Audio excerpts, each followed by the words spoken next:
जंग में पूरी ताकत से खतरनाक हथियारों का इस्तेमाल हो रहा है। लेकिन इसी बीच अमेरिका के राष्ट्रपति ने एक बयान की तरफ से नया तूफान ला दिया है।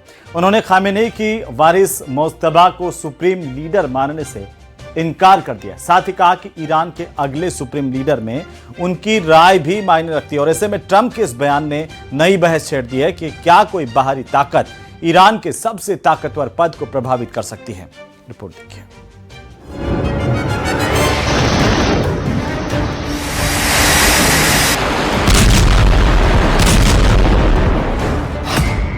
ट्रंप को नामंजूर ईरान के नए सुप्रीम लीडर। ट्रंप को अखर गई मोज्तबा की ताजपोशी की खबर। ईरान के नए लीडर पर सुप्रीम संग्राम। ईरान और इजराइल की जमीन धमाकों से धधक रही। इस कोहराम के बीच अमेरिका के राष्ट्रपति डोनाल्ड ट्रंप की नाराजगी पश्चिम एशिया में नई मुसीबत ला सकती है। अमेरिकी राष्ट्रपति डोनाल्ड ट्रंप के बयान के मुताबिक खामेनेई की विरासत के अगले वारिस मोज्तबा उन्हें नामंजूर है। मोज्तबा खामेनेई का सुप्रीम लीडर बनना स्वीकार नहीं है।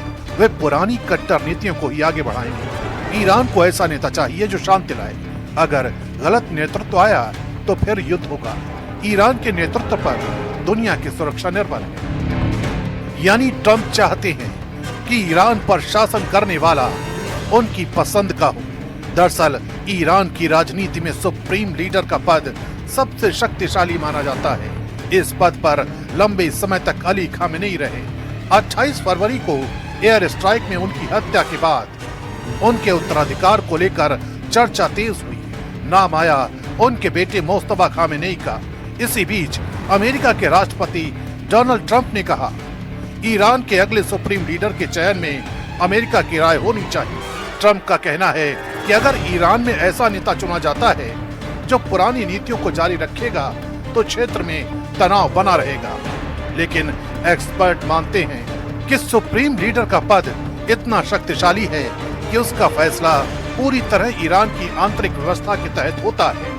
यही वजह है कि ट्रंप का बयान तेहरान में सीधी दखलंदाजी के तौर पर देखा जा रहा है। अब समझते हैं ईरान में सुप्रीम लीडर को चुने जाने की पूरी कहानी को। ईरान में सुप्रीम लीडर सबसे ऊपर होते हैं। उनके हाथ में अंतिम अधिकार होता है। सुप्रीम लीडर ही न्यायपालिका के प्रमुख यानी हेड ऑफ जुडिशरी की नियुक्ति करते हैं। यही न्यायपालिका प्रमुख आगे गार्डियन काउंसिल के कई सदस्यों की नियुक्ति में भूमिका निभाता है। गार्डियन काउंसिल चुनावी उम्मीदवारों की जांच करती है और संसद के अलावा राष्ट्रपति चुनाव की वैधता तय करती है। इसके साथ ही असेंबली ऑफ एक्सपर्ट नाम की संस्था होती है जिसके 88 सदस्य चुने जाते हैं और वही सुप्रीम लीडर का चुनाव करते हैं।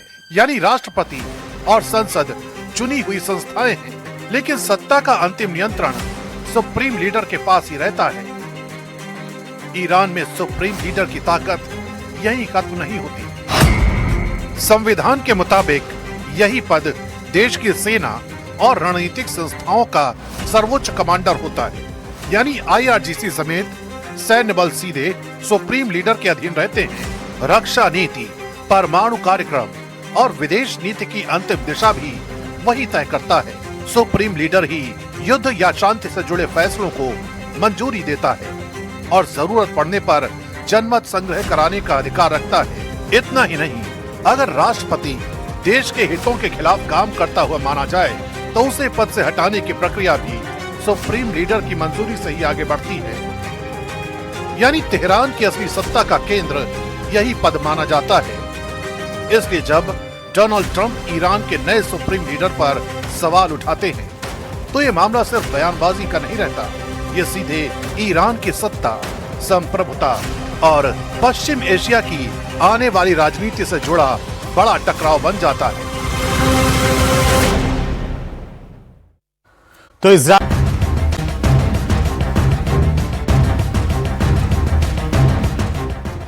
लखनऊ में 50 quick response team bike police को सौंपी गई। इन वाहनों को सीएम योगी ने हरी झंडी दिखाई। इस दौरान सीएम योगी ने कहा कि बीमारू राज्य से यूपी आगे निकल चुका है। विकास की पहली शर्त सुरक्षा है जो यूपी पुलिस ने कर दिखाया है। मैं हमेशा इस बात को बोलता हूं और मेरा मानना भी है, विकास की पहली शर्त होती है सुरक्षा। जब व्यक्ति सुरक्षित न हो, उसकी पूंजी कैसे सुरक्षित होगी, परिवार कैसे सुरक्षित होगा। और उत्तर प्रदेश पुलिस ने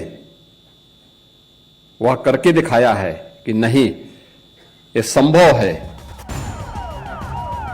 सीएम योगी ने कहा कि पुलिस अब फौरन एक्शन लेती है, तुरंत कार्रवाई ट्रस्ट में बदलती है, लेकिन पुलिस वालों को 2017 से पहले ऐसी सुविधाएं नहीं मिली थी। पहले पुलिस थी ही नहीं। परिणाम क्या थे? मनोबल टूटा हुआ था। परिणाम क्या देते? सुविधाओं का अभाव था। परिणाम क्या देते? वह मनुष्य है, मशीन नहीं है कि लगातार 48 घंटे तक काम लें। लेकिन उस सब के बावजूद ये चीजें आज उत्तर प्रदेश के पास हैं। आज उत्तर प्रदेश पुलिस की डिमांड, पीएससी की डिमांड, QRT बाइक खास तौर पर उन इलाकों के लिए उपयोगी मानी जाती है जहां पर भीड़भाड़ या फिर सकरी गलियों के कारण बड़ी गलियों की आवाजाही मुश्किल होती है। इन बाइक की मदद से पुलिस टीम किसी भी घटना स्थल पर पहुंच सकती है और जल्दी पहुंचती है।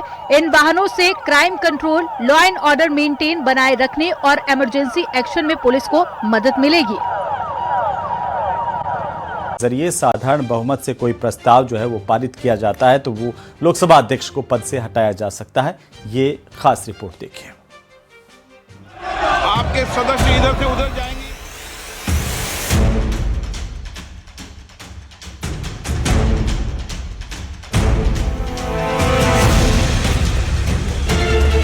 बीजेपी और कांग्रेस ने अपने लोकसभा सांसदों को 9 से 11 मार्च तक सदन में मौजूद रहने के लिए 3 लाइन का व्हिप जारी किया है।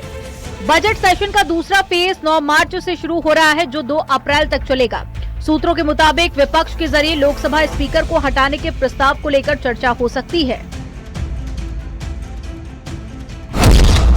लोकसभा स्पीकर के इन तरीकों से हटाए जा सकते हैं। यदि वे लोकसभा के सदस्य नहीं रहते तो उनका पद खुद ब खुद खाली हो जाता है। वे किसी भी समय त्याग पत्र दे सकते हैं, अध्यक्ष उपाध्यक्ष को, उपाध्यक्ष अध्यक्ष को लिखित रूप से। वे लोकसभा के तत्कालीन सभी सदस्यों के बहुमत से पारित संकल्प से पद से हटाए जा सकते हैं। लोकसभा के कुल सदस्यों में से कम 14 दिन पहले नोटिस देना जरूरी है। नोटिस लिखित होना चाहिए। नोटिस पर कम से कम 50 सांसदों के हस्ताक्षर जरूरी है। यानी कोई भी सांसद अचानक खड़े होकर स्पीकर के खिलाफ प्रस्ताव नहीं ला सकता। नोटिस मिलने के बाद में स्पीकर खुद उस कार्यवाही की अध्यक्षता नहीं करता। उस दिन सदन की कार्यवाही डिप्टी स्पीकर या फिर किसी वरिष्ठ सदस्य के जरिए चलाई जाती है। हटाने के लिए साधारण बहुमत ही काफी है। जितने सांसद तब लोकसभा में उपस्थित हो और मतदान कर रहे हो, उनमें से 50% से ज्यादा यानी कि एक सांसद का समर्थन होना चाहिए।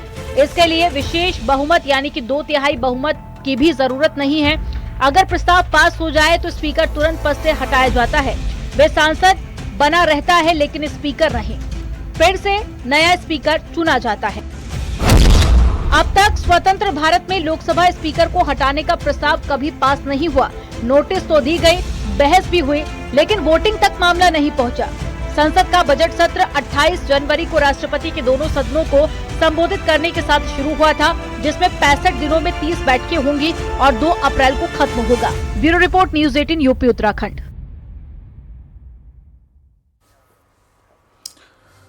तो वहीं मुख्यमंत्री